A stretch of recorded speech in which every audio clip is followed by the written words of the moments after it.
It always seems impossible until it's done. If you talk to a man in a language he understands, that goes to his head. If you talk to him in his language, that goes to his heart. Education is the most powerful weapon which you can use to change the world.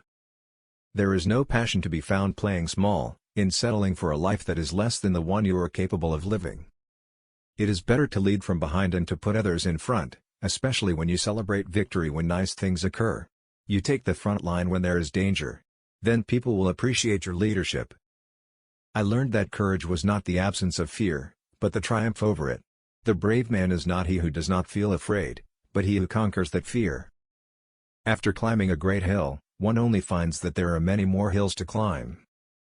Never, never and never again shall it be that this beautiful land will again experience the oppression of one by another. For to be free is not merely to cast off one's chains, but to live in a way that respects and enhances the freedom of others.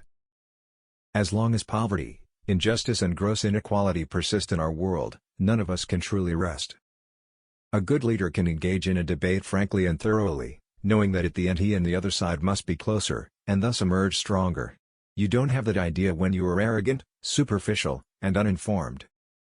We pledge ourselves to liberate all our people from the continuing bondage of poverty, deprivation, suffering, gender and other discrimination. If you want to make peace with your enemy, you have to work with your enemy. Then he becomes your partner. Our human compassion binds us the one to the other, not in pity or patronizingly, but as human beings who have learned how to turn our common suffering into hope for the future. There is no easy walk to freedom anywhere, and many of us will have to pass through the valley of the shadow of death again and again before we reach the mountaintop of our desires. Courageous people do not fear forgiving, for the sake of peace. If there are dreams about a beautiful South Africa, there are also roads that lead to their goal. Two of these roads could be named goodness and forgiveness. No country can really develop unless its citizens are educated. Without education, your children can never really meet the challenges they will face. So it's very important to give children education and explain that they should play a role for their country.